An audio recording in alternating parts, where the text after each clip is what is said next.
नमस्कार, मैं Manoj sir green star channel से आपके सामने फिर उपस्थित हूँ। आज हम पढ़ने जा रहे हैं हिंदी व्याकरण का हमारा टॉपिक क्रिया। इससे पहले हमने जो विकारी शब्द थे उसमें संज्ञा, सर्वनाम, विशेषण ये कर लिए हैं और इसके अलावा जो विकार उत्पन्न करते हैं कारक वो भी हमने पढ़ लिया है। आज हम उससे अगला जो हमारा लास्ट विकारी शब्द है क्रिया, उसको करने जा रहे हैं। तो हमने संज्ञा पढ़ा, संज्ञा क्या होती है, व्यक्ति वस्तु आदि का नाम होता है। इसके बाद हमने सर्वनाम पढ़ा जो संज्ञा के स्थान पर प्रयोग किए जाते हैं। उसके बाद हमने विशेषण पढ़ा जिससे संज्ञा सर्वनाम की विशेषता का पता चले। आज हम पढ़ रहे हैं क्रिया। बार बार हम बात करें क्रिया। क्रिया क्या होता है? कार्य, काम, होना, काम का होना, यही इसकी परिभाषा है। जिस शब्द या पद क्या होता है जो वाक्य में प्रयोग किया जाता है, शब्द वाक्य से बाहर रहता है। शब्द स्वतंत्र होता है और पद वाक्य के अंदर प्रयोग कर जाए, व्याकरण के नियमों के अनुसार उसको पद बोलते हैं। ये हमने पहले विकार या विकार में पढ़ लिया। जिस शब्द या पद के द्वारा किसी काम का करना या होना पाया जाए उसे क्रिया कहते हैं। जिससे काम का होना पाया जाए, कार्य का होना पाया जाए, वो क्या होती है? क्रिया होती है। तो क्रिया जैसे वह खेल रहा है तो खेल रहा है, इसमें क्या है? क्रिया है। वह पढ़ रहा है क्या है? क्रिया है। वह गाना सुन रहा है तो सुन रहा क्या है? क्रिया है। तो सारा उठना, बैठना, सोना, ठीक है, सभी की सभी क्रियाएं होती है। जहाँ हम काम करें, पढ़ना, और सभी के क्रिया होती है। अब क्रिया आगे क्या? क्रिया के साथ हम एक शब्द और पढ़ते हैं, धातु। ये धातु शब्द भी आता है। धातु किसे कहते हैं? ठीक है, ये साथ में पढ़ना जरूरी है। क्रिया के मूल रूप को धातु कहते हैं। क्रिया के मूल रूप को धातु कहते हैं। ये प्रश्न के साथ जरूरी है, पढ़ना भी है, इसकी परिभाषा भी आनी चाहिए। धातु शब्द वैसे संस्कृत में ज़्यादा प्रयोग होते हैं, संस्कृत व्याकरण में, तो हिंदी में भी है। हिंदी और संस्कृत एक जैसी है क्योंकि आज का जो रूप है हिंदी है, पुराने ज़माने में संस्कृत था, तो संस्कृत से हिंदी का रूप हमारा आया है। धातु क्या है? क्रिया का मूल रूप। मूल रूप में जैसे खेल है, ठीक है, पढ़ है, लिख है, ठीक, मूल रूप है। क्रिया किसी के साथ लगने से बना, जैसे लिख से लिखना हो गया, पढ़ना से खेल से खेलना हो जाएगा। जो मूल रूप हैं वो क्या होते हैं? धातु होते हैं। क्रिया का मूल रूप क्या है? धातु है। जैसे सो है, सो से सोना हो जाएगा, ठीक है। तो अब इनके साथ जब ना जुड़ता है तो एक साथ में प्रश्न और आ जाता है। हम एक और क्वेश्चन इसके साथ ऐड कर लेते हैं। तो क्रिया के मूल रूप को तो हमने क्या कहा? धातु का मूल रूप ने पढ़ लिया। खेल है, पढ़ है, लिखना है, सो है, हंस है, ठीक है, हंस से हंसना। तो ये आदि अनेकों रूप, अनेकों इसके उदाहरण मिल जाएंगे आपको। अब इन्हीं उदाहरणों से एक प्रश्न मैं साथ के साथ आपको और बता देता हूँ। वो होती है सामान्य क्रिया। क्या होती है? सामान्य क्रिया, ठीक है। जब धातु के साथ क्रिया के मूल धातु से ना शब्द जोड़ दें, ना जो प्रत्यय कह सकते हैं हम, ना प्रत्यय जोड़ने से या ना जोड़ने से जो इनका बनता है, जिसके पीछे ना लगा हो, वो सामान्य क्रिया होती है। सामान्य क्रिया क्या होती है? क्रिया के जिस रूप से काल विशेष का बोध न हो, क्रिया जिस रूप से काल विशेष का बोध न हो, वो सामान्य क्रिया होती है। हम मुख्य रूप से यानी साधारण भाषा में इसको प्रयोग करते रहते हैं। वो सामान्य, कोई भी काम सामान्य किसको बोलते हैं? तो साधारण होता है, सामान्य हम प्रयोग करते हैं, वो सामान्य बोलते हैं। तो ऐसे ये सामान्य क्रिया क्या है? जिससे ज़्यादा काल विशेष का ज़्यादा बोध न हो। उसमें क्या ज़्यादातर मूल धातु साथ में ना लग जाता है। खेल से खेलना ये सामान्य क्रिया है। पढ़ से पढ़ना ये सामान्य क्रिया है। लिख से लिखना, सो से सोना, हंस से हंसना। जब जहाँ पर ना साथ में लग जाए, ये तो आपको ट्रिक बताऊँ, ना साथ में कौन सी सामान्य क्रिया होती है। अगर कोई पूछ भी ले आपको ऑप्शन टाइप क्वेश्चन में कैसे भी, तो सामान्य क्रिया वो याद होनी चाहिए। जिससे क्रिया की ज़्यादा काल विशेष का बोध न हो, ज़्यादा समय का बोध न हो, किसी क्रिया ज़्यादा, और हम कह सकते हैं मुख्यतः ये काल विशेष का प्रयोग न बोध हो और उसके पीछे ना शब्द का प्रयोग हो, ना प्रत्यय का ज़्यादातर प्रयोग होता है, वो कौन सी हमारी सामान्य क्रिया हो जाएगी। याद रखने वाली बात के साथ में कि ये तो धातु हो गए और इनके पीछे ना लगने से ये सामान्य क्रिया होगी। तो हमारी सामान्य क्रिया। आगे हम पढ़ते हैं क्रिया के भेद। क्रिया कितने भेद हैं? सभी जानते हैं हम। क्रिया के दो भेद हैं। कौन कौन से? अकर्मक क्रिया और सकर्मक क्रिया। अकर्मक यानी इसमें न हो, सकर्म इसमें कर्म हो। तो जिस क्रिया में पहले मैं अकर्मक पढ़े, अकर्मक में क्या होता है? अकर्मक क्रिया जिस क्रिया में कर्म की आवश्यकता न पड़े, जिन क्रियाओं का प्रयोग करने में कर्म की आवश्यकता नहीं होती। मैं सिंपल आपको लिखकर बता रहा हूँ, कर्म की आवश्यकता नहीं होती। वो कौन सी है? हमारी नहीं होती है, न पढ़े। तो पूरी परिभाषा इसकी हो जाएगी, अकर्मक क्रिया जिस क्रिया में कर्म की आवश्यकता नहीं होती। और मैंने समझने के लिए थोड़ा लिख दिया, इसमें कर्म की आवश्यकता नहीं होती। वो कौन सा होता है? अकर्मक क्रिया होती है। अकर्मक क्रिया कौन सी? सोना है, वो लगभग अकर्मक क्रिया ही होती है। हंसना है, ठीक है, सीधी जिसमें कर्म न लगाओ। अब से उदाहरण वाक्य के अकॉर्डिंग देखें, वाक्य के अनुसार देखें। जैसे मोहन सोता है, मोहन सोता है, मोहन हंसता है, मोहन हंसता है। तो इनमें क्या है? ऐसी जो क्रिया जिसमें कर्म न हो, ठीक है, ऐसी क्रिया जिसमें कर्म न हो वो हमारी होती है अकर्मक क्रिया। और सकर्मक इसके बिल्कुल उल्टा, सकर्मक क्या आ जाएगा? जिसमें कर्म की आवश्यकता होती है। सकर्मक क्रिया में क्या आएगा? जिस क्रिया में कर्म की आवश्यकता होती है, कर्म की आवश्यकता होते हैं। इसमें कर्म जरूर चाहिएगा हमें। जैसे मोहन पुस्तक पढ़ता है, हमने इसमें देखा इसमें कर्म नहीं था। मोहन पुस्तक पढ़ता है, तो मोहन क्या पढ़ता है? पुस्तक पढ़ता है। इसमें क्या हो गया? पुस्तक क्या हमारी कर्म है। तो जिसमें कर्म हो वो सकर्मक, और जिसमें कर्म न हो वो अकर्मक क्रिया हमारी होती है। और उदाहरण जैसे राम पत्र लिखेगा, राम पत्र लिखता है, ये भी वाक्य हो सकता है। राम पत्र लिखता है, ये हमारी कौन सी क्रिया हो जाएगी? राम पत्र लिखता है। तो पत्र क्या है? इसमें कर्म है, तो लिखता है साथ में जरूरत लिखता है, कौन सी क्रिया हो जाएगी? हमारी सकर्मक क्रिया। जिसमें कर्म न हो वो तो हमारी अकर्मक क्रिया, और जिसमें कर्म हो वो क्या हो जाएगी? सकर्मक क्रिया हो जाएगी। ठीक है, ये तो हमारी क्रिया के दो भेद। अब आगे हम बढ़ते हैं। एक हमारा आता है इसमें क्वेश्चन संयुक्त क्रिया, ठीक है। वैसे क्रिया के सकर्मक और अकर्मक के भेद हैं। पहले सकर्मक के दो हमें एक साथ में और देख लेते हैं। सकर्मक क्या होता है? एक कर्मक क्रिया, एक कर्मक क्रिया।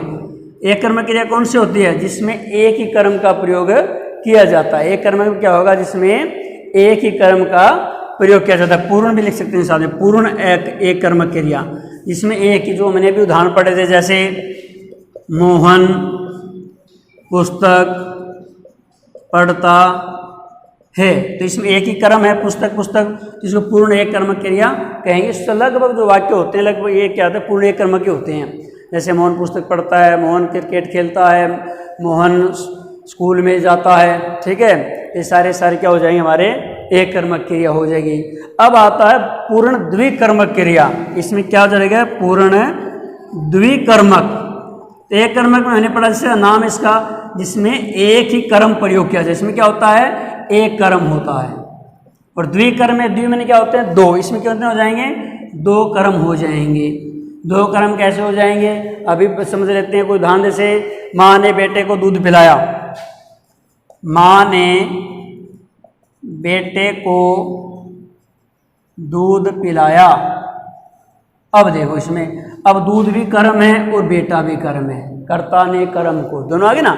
माँ ने बेटे को दूध पिलाया, तो इसमें दो कर्म है, बेटा भी कर्म है और दूध भी कर्म है। तो द्विकर्मक में क्या हो जाएगा? इसमें दो कर्म प्रयोग में लाए जाते हैं। जैसे राम ने मोहन को पुस्तक दी, तो इसमें भी क्या है? पुस्तक और मोहन दोनों कर्म हैं, ठीक है। तो एक कर्मक में एक कर्म होता है और द्विकर्मक में दो कर्म होते हैं। इसके साथ में आपको बात और बता देता हूँ। इस वाक्य को जब मैंने पढ़ लिया है तो इसके साथ एक बात, क्वेश्चन और भी साथ जुड़ जाते हैं भी। इसमें मुख्य कर्म कौन सा है और गौण कर्म कौन सा है? ये बात साथ ही याद रखने वाली है। पेपरों में यही चीज़ ऐसे पूछ जाती है। एक तो होता है मुख्य कर्म, जहाँ दो कर्म आ जाए, एक तो मुख्य कर्म होता है, दूसरे बोलते हैं गौण कर्म। गौण कर्म यानी जिसकी महत्ता कम हो। तो मुख्य कर्म हमेशा याद रखना, जो क्रिया के साथ आएगा, जो क्रिया के साथ आएगा वो मुख्य कर्म होता है। जो पहले प्रयोग होता है वो गौण कर्म होता है। जे राम ने पुस्तक दी, वाक्य तब भी प्रयोग पूरा होता है। अगर इसको हटा दें हम, राम ने पुस्तक दी, वाक्य पूरा है। अगर पुस्तक को हटा दे, राम ने मोहन को, ये गलत हो जाएगा। तो क्या है? पुस्तक, पुस्तक मुख्य कर्म है, ये मुख्य कर्म है। जो बाद में प्रयोग होता है क्रिया के साथ लगा हो तो मुख्य होता है, और जो पहले प्रयोग होता है वो गौण कर्म होता है। जैसे माँ ने बेटे को दूध पिलाया तो बेटा बाद में दूध पिलाया, ठीक है, तो माँ ने दूध हटा दें तो गलत हो जाएगा।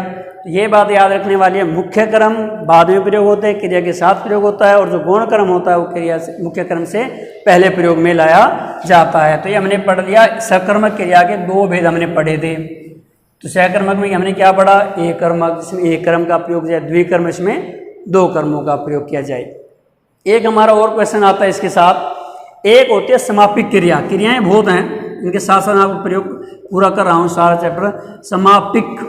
समापिक क्रिया, इसी साथ एक होती है असमापिक क्रिया, ये साथ में पढ़ लेनी चाहिए, असमापिक क्रिया। ये दो क्रिया भी कई बार पूछ लेते हैं एग्जाम के अकॉर्डिंग, तो गहरे अगर हम इसको पढ़ रहे हैं तो इसके सारे पॉइंट को क्लियर करें। समापिक क्रिया क्या होती है, जो वाक्य के अंत में लगती है।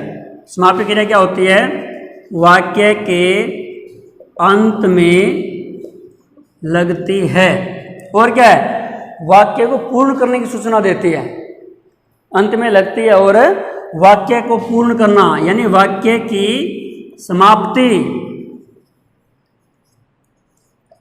की सूचक होती है, ये सूचना देती है या सूचक होती है, ठीक है, एक ही बात है, सूचना सूचक होती है। तो ये बात याद रखने वाले हैं, समापिक क्रिया वाक्य के अंत में लगती है और वाक्य की समाप्ति का सूचक होती है। तो सारी क्रियाएं समापिक क्रियाएं होती है। जैसे हम उसका उदाहरण ले, सीता खाना पका रही है, सीता खाना पका रही है, तो पका रही क्या, ये समापिक क्रिया, जिससे वाक्य की समाप्ति का सूचना मिलती हो। अब असमापिक क्रिया में देखना है, असमापिक क्या है, वाक्य के अंत में नहीं लगती और वाक्य की समाप्ति सूचक नहीं होती, बस उल्टा इसी को मुख्य पढ़ना में, अंत में भी नहीं लगती, यानी बीच में प्रयोग कर दी जाती है या कहीं अन्यत्र प्रयोग कर जाती है, और वाक्य की समाप्ति का सूचक नहीं होती। तो इसमें हम कहते हैं, जैसे हम लिख लें, वृक्ष पर चहचहाती हुई, इसका उदाहरण वाक्य में क्या है, चहचहाती,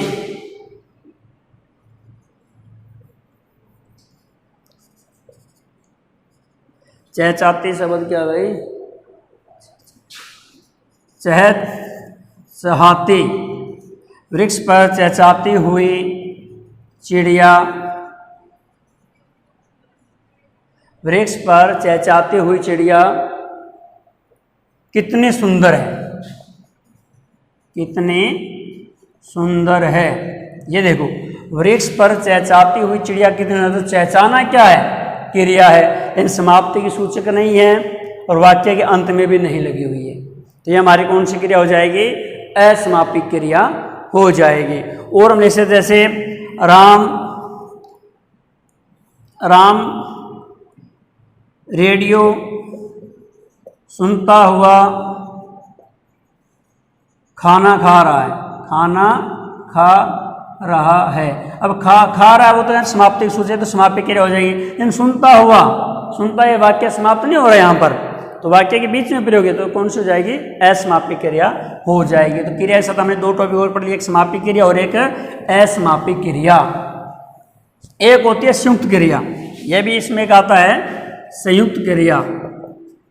संयुक्त क्रिया कौन सी होती है, संयुक्त क्रिया क्या होती है, इसमें क्या है, मुख्य क्रिया साथ उसको पूरा करने के लिए सहायक क्रिया दूसरी क्रियाओं का भी प्रयोग किया जाता है। संयुक्त क्रिया में क्या होता है, मुख्य यानी दो या दो से अधिक क्रियाएं जब मिलकर एक ही कार्य को पूरा करें, जहां पर दो या दो से अधिक क्रियाएं मिलकर किसी क्रिया को पूर्ण करती है। दो, इसको अगर परिभाषा में दो या दो से अधिक क्रियाएं मिलकर जब क्रिया को पूरा करती है, पूरा करती है, यानी दो क्रियाएं हों, दो या दो से अधिक क्रियाएं मिलकर जब एक कार्य को पूरा करें तो कौन सी हमारी हो जाएगी, संयुक्त क्रिया हो जाएगी। जैसे हम इसका उदाहरण लें, किसान खेत में